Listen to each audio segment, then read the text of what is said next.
할렐루야. 하나님의 크신 사랑과 은혜, 위로와 평안과 능력, 그리고 그분의 세심한 돌보심이 이 시간 각 가정에서 예배를 드리고 있는 여러분과 여러분 가정, 그리고 속해 있는 모든 기업 위에 충만히 임하시기를 예수님의 이름으로 축원합니다. 우리 옆에 분에게 인사하며 이렇게 말씀해 주시기 바랍니다. 하나님께 기댑시다. 하나님께 기댑시다. 아멘. 하나님을 의지한다는 것은 하나님께 기대어 있다는 것을 말합니다. 하나님께 기대어 있는 자들은 어떤 상황이 와도 두려워하거나 걱정이 없습니다. 힘들어도 하나님께서 공급해 주시는 힘과 은혜가 있기 때문에 끝까지 견디며 좋은 열매를 맺을 수 있습니다. 문제는 무엇인가? 하나님만을 의지해야 한다는 것을 잘 알고 있음에도 불구하고 우리도 모르는 사이에 다른 것을 의지하며 그것에 기대어 있다는 것입니다. 돈에 기대고, 사람에게 기대고, 재능이나 명예, 직장, 때로는 세상 즐거움에 기대며 내 자신을 지탱해 간다는 것입니다. 기대고 있던 그것을 빼내면 어떻게 되는가? 휘청거리게 되는 거죠. 중심을 잃고 쓰러집니다. 쓰러져 상처를 입고 일어서지 못하게 됩니다. 그때 깨닫게 되는 것이죠. 내가 하나님을 의지하고 있었는 줄 알았는데 다른 것을 의지하고 있었구나. 늦기 전에 미리 캐치해낼 수 있어야 합니다. 쓰러져 넘어지기 전에 하나님이 아닌 다른 것에 기대고 있는 내 모습을 발견할 수 있어야 합니다. 걱정과 두려움이 밀려온다면 하나님이 아닌 다른 것에 기대어 있다는 것을 의미합니다. 어떤 일에 절제하지 못하고 끝없이 즐기고 있다면 그것 또한 하나님이 아닌 다른 것에 기대어 있다는 것을 뜻합니다. 더 힘써 기도하며 하나님께 집중해야 합니다. 하나님이 어떤 분이신지 더 깊이 묵상하면서 하나님께 마음을 두어야 합니다. 하나님 한 분만으로 만족할 수 있는 믿음의 상태를 유지해 나아가야 합니다. 하나님께 기대어 있는 자에게 주시는 약속의 말씀, 지난주 말씀을 다시 한번 읽어드립니다. 예레미야 17장 7절에서 8절입니다. 무릇 여호와를 의지하며 여호와를 의뢰하는 그 사람은 복을 받을 것이라. 그는 물가에 심어진 나무가 그 뿌리를 강변에 뻗치고 더위가 올지라도 두려워하지 아니하며 그 잎이 청청하며 가무는 해에도 걱정이 없고 결실이 그치지 아니함 같으리라. 아멘.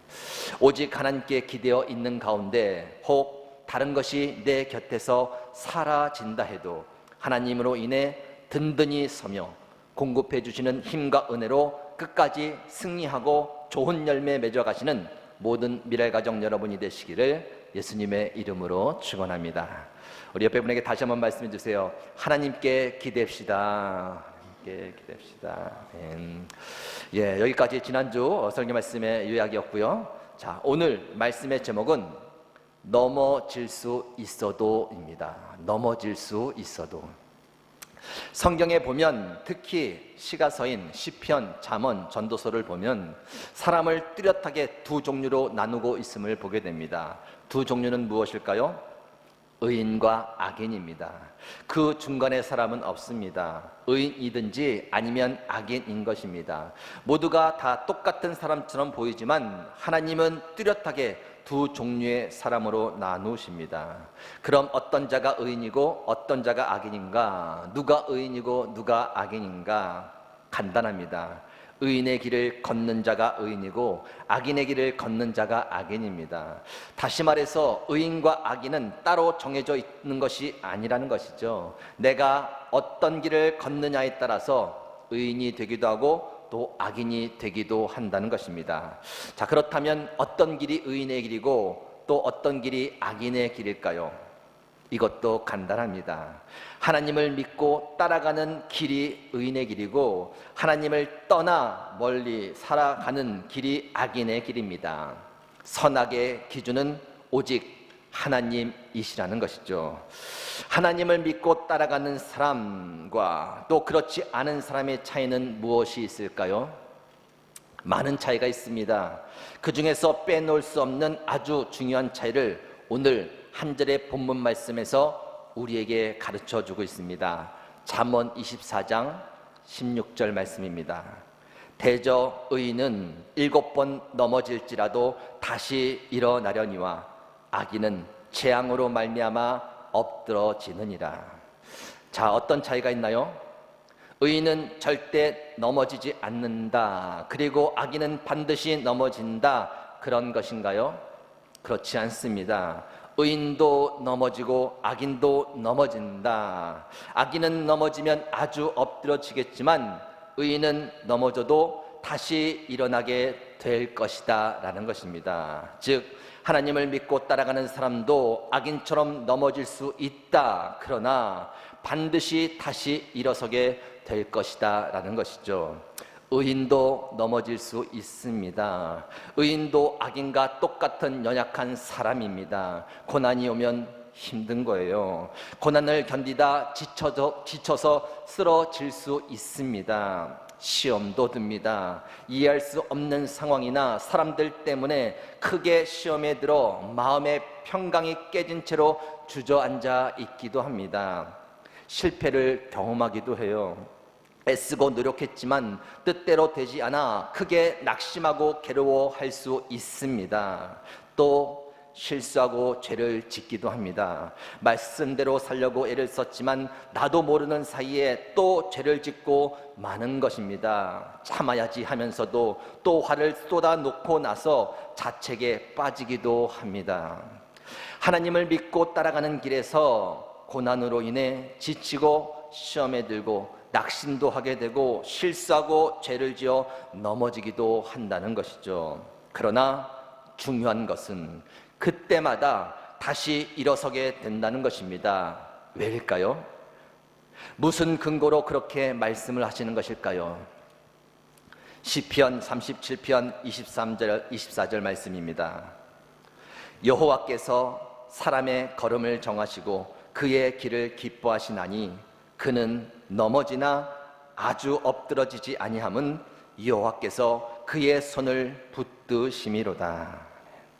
하나님을 믿고 따라가는 길에서 의인들이 넘어질 수 있지만 아주 엎드러지지 않고 다시 일어서게 되는 이유는 여호와께서 그의 손을 붙드심이로다. 하나님께서 의인들의 손을 붙잡고 계시다는 것입니다. 넘어질 때마다 붙잡고 계신 그 손으로 다시금 일으켜 세우신다는 거예요. 몇 번이나 그렇게 해주실까요?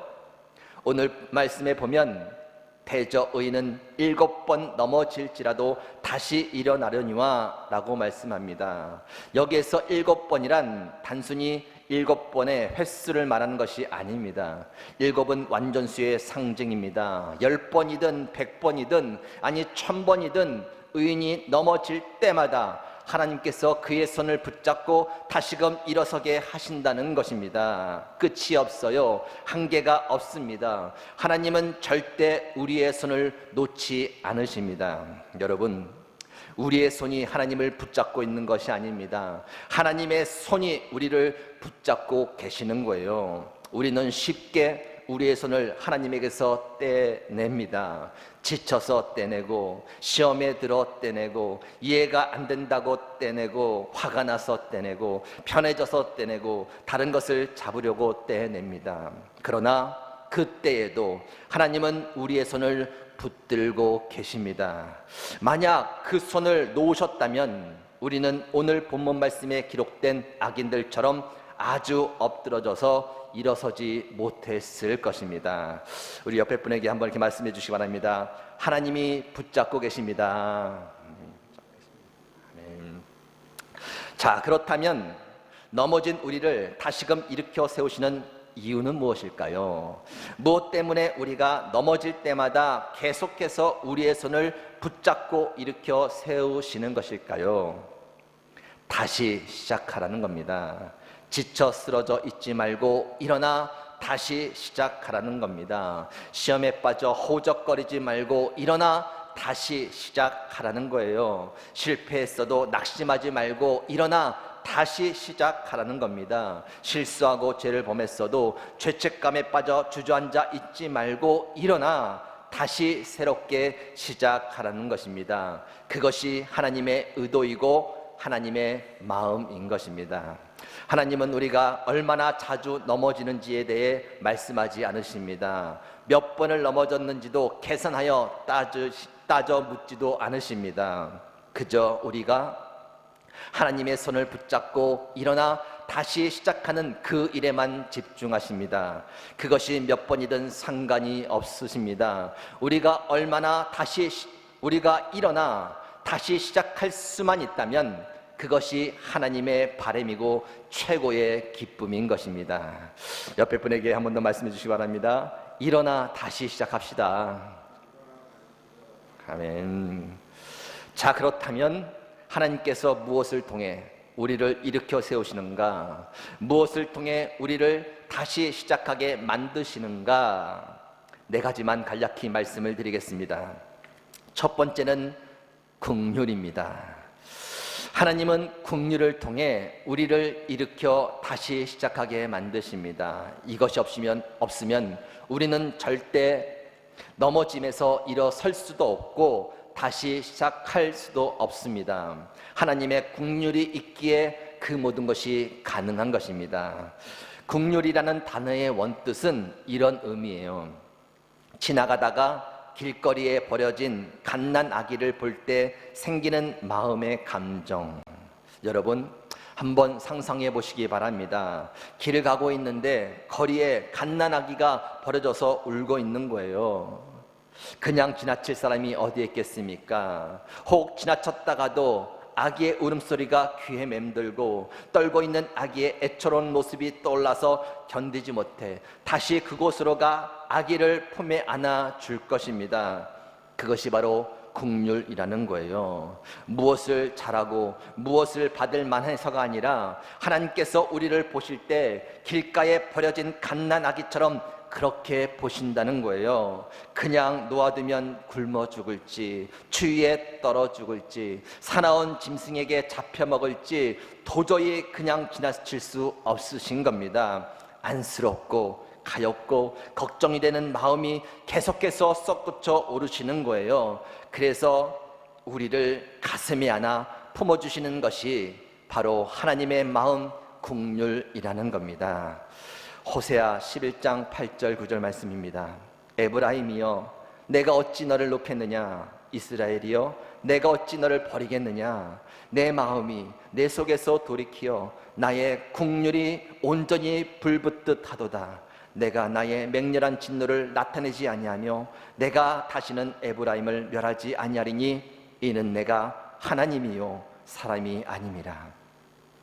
우리가 지금까지 수많은 넘어짐 속에서도 아주 엎드러지지 않고 일어나 다시 시작할 수 있었던 것은 하나님의 긍휼하심 때문이었다는 것을 잊지 마시기 바랍니다. 그래서 오늘도 우리는 하나님의 긍휼을 입어야 돼요. 긍휼 없는 다시 시작은 없습니다. 하나님의 긍휼을 통해서만 우리는 다시 시작할 수 있는 거예요. 하나님의 긍휼을 구하시기 바랍니다. 하나님께서 무엇으로 우리를 일으켜 다시 시작하게 하시는가? 두 번째는 회복의 말씀입니다. 넘어져 있던 이스라엘 백성들에게 해주신 것은 위로와 회복의 말씀이었습니다. 이사야서 57장 18절입니다. 내가 그의 길을 보았은즉 그를 고쳐줄 것이라. 그를 인도하며 그와 그를 슬퍼하는 자들에게 위로를 다시 얻게 하리라. 하나님은 넘어져 있는 자들을 향해 꼴 좋다, 내가 그럴 줄 알았다고 말씀하지 않으십니다. 위로하시고 상처를 싸매 주시고 또 그리고 회복시켜 주실 것을 말씀하십니다. 말씀으로만 끝나는 것이 아니라 진짜 그 말씀대로 회복하게 해 주십니다. 바로 이것을 통해 넘어진 우리가 일어나 다시 시작할 수 있게 되는 거예요. 선지자 에스겔은 하나님의 말씀을 선포했습니다. 이스라엘 백성들이 죄로 인해 심판을 받을 것을 선포했습니다. 그러나 그들은 돌이키지 않아 결국 하나님의 심판을 받고 넘어집니다. 그러나 그것으로 끝나지 않죠. 에스겔은 또 선포합니다. 회복의 말씀을 선포합니다. 하나님께서 다시 나라를 세우실 것이라고, 마른 뼈와 같은 그들을 하나님의 군대가 되게 하실 것이라고, 떠나갔던 하나님의 영광이 성전 안에 다시금 가득 차게 될 것이라고 그렇게 선포합니다. 그 말씀을 붙잡고 일어서라는 것이었습니다. 일어나 다시 시작하라는 것이었습니다. 그것이 하나님의 마음인 것이죠. 하나님은 우리가 회복하기를 간절히 원하십니다. 그래서 약속의 말씀을 주십니다. 그리고 그 약속의 말씀을 따라 우리를 회복시켜 주십니다. 하나님께서 주시는 약속된 회복의 말씀을 붙잡고 일어나 다시 시작하실 수 있기를 바랍니다. 하나님께서 우리를 무엇으로 일으켜 다시 시작하게 하시는가? 세 번째는 사명입니다. 능력의 선지자 엘리야는 아합 왕의 부인 이세벨의 강한 위협 때문에 실족을 하게 됩니다. 자신이 죽게 되었다고 말하며 광야에 숨어버립니다. 얼마 전만 하더라도 성령이 충만하여 하늘에서 불을 내리게 하는 기적도 행했는데 갑자기 번아웃이 된 것입니다. 그때 하나님께서 엘리야에게 찾아가 이렇게 말씀하십니다. 네가 어찌하여 여기 있느냐? 무슨 의미일까요? 아직 할 일이 남아있는데 여기에서 왜 이러고 있느냐 하는 거예요. 그것도 2번씩이나 그렇게 말씀하십니다. 그리고는 그에게 또 이렇게 말씀해 주세요. 너는 어서 일어나 다메섹으로 가라. 그곳에서 하사엘에게 기름을 붓고 아람의 왕이 되게 하라. 또 예후에게 가서 기름을 붓고 이스라엘의 왕이 되게 하라. 그리고 사밧의 아들 엘리사에게 기름을 부어 너 대신하여 선지자가 되게 하라. 하나님은 엘리야에게 일을 주십니다. 사명을 주시는 거예요. 그 사명을 통해 일어나 다시 시작하라고 말씀하시는 겁니다. 선지자 예레미야, 그가 이렇게 고백을 합니다. 예레미야 20장 9절입니다. 내가 다시는 여호와를 선포하지 아니하며 그의 이름으로 말하지 아니하리라 하면 나의 마음이 불붙는 것 같아서 골수에 사무치니 답답하여 견딜 수 없나이다. 하나님의 말씀을 전하다가 핍박을 받아 지쳐 쓰러졌습니다. 이제 더 이상 그 일을 하고 싶지 않았습니다. 이제 그만두고 쉬려고 했습니다. 그런데 마음에 불이 붙는 겁니다. 하나님께서 주신 사명이 다시 불이 붙어 마음이 뜨거워지고 답답하여 견딜 수가 없는 거예요. 그래서 일어나 다시 그 일을 시작하겠다고 고백하고 있는 거예요. 하나님은 사명을 통해 우리를 일으키십니다. 그리고 다시 시작하게 하십니다. 여러분의 마음 가운데 하나님의 사명이 다시금 깨달아지고 불이 붙어 뜨거워지는 은혜가 있기를 축원합니다. 하나님께서 우리를 무엇으로 일으켜 다시 시작하게 하시는가? 마지막 네 번째, 동역자입니다. 엘리야는 하나님께 다시금 사명을 받았습니다. 그런데 그것만 받은 것이 아니에요. 엘리야는 하나님께 다 하나님을 배신하고 자기만 남았다고 하소연했습니다. 혼자서 그 길을 가는 것이 너무나 힘들다는 이야기였습니다. 그런데 하나님께서 엘리야에게 이렇게 말씀하십니다. 내가 이스라엘 가운데에 7,000명을 남기리니 다 바알에게 무릎을 꿇지 아니하고 다 바알에게 입맞추지 아니한 자니라. 무슨 말씀일까요? 동역자를 준비해 두셨다는 거예요. 엘리야 혼자가 아니라는 것이죠. 함께 그 길을 걸으며 함께 아파하며 함께 울어주고 함께 위로하며 도와줄 동역자를 준비해 두셨다는 것입니다. 7,000명이나.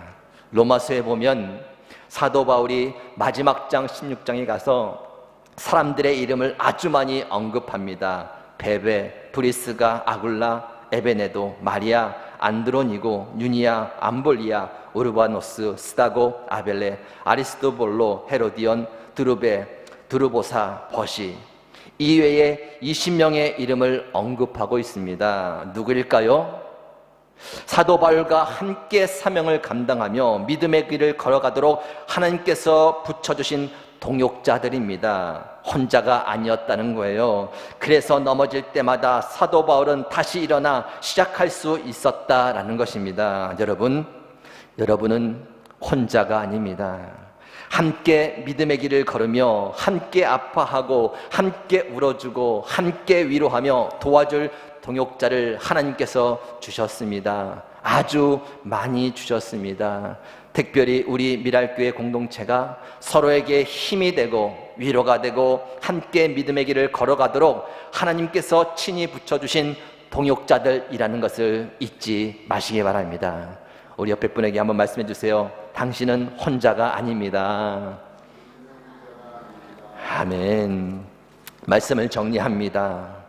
하나님을 믿고 그 길을 따라가는 의인들도 넘어질 수 있습니다. 지치고 시험에 들고 낙심하고 죄를 지으며 심하게 넘어질 수 있습니다. 그러나 반드시 일어나 다시 시작할 수 있습니다. 하나님께서 그의 손을 붙잡고 계시기 때문입니다. 때로는 긍휼로, 때로는 회복의 말씀으로, 때로는 사명으로, 그리고 때로는 서로 돕는 동역자들을 통해 하나님은 의인들을 일으켜 세워 다시 시작하게 하십니다. 코로나 시대 가운데 어떤 일을 통해 혹 넘어진다 하더라도 하나님의 긍휼과 회복의 말씀과 사명과 동역자들을 통해 힘을 내어 일어나시고 다시 시작하여 하나님의 기쁨이 되어드리는 모든 미랄가정 여러분이 되시기를 예수님의 이름으로 축원합니다. 아멘. 함께 기도하시겠습니다. 하나님 감사합니다. 넘어질 수밖에 없는 우리를 늘 주의 손으로 붙잡아 주시고 일으키시며 다시금 시작할 수 있는 은혜로 지금까지 인도해 주심에 진심으로 감사를 드립니다. 하나님의 긍휼과 회복의 말씀과 사명과 주께서 예비해 주신 동역자들을 통해 힘을 내어 일어나 날마다 다시 시작하는 믿음의 사람들 다 되게 하여 주옵소서. 모든 가정과 자녀와 기업을 지켜 보호하여 주시고 이 땅이 회복되도록 긍휼을 베풀어 주옵소서. 모든 것에 감사드리며 예수님의 이름으로 기도하옵나이다. 아멘.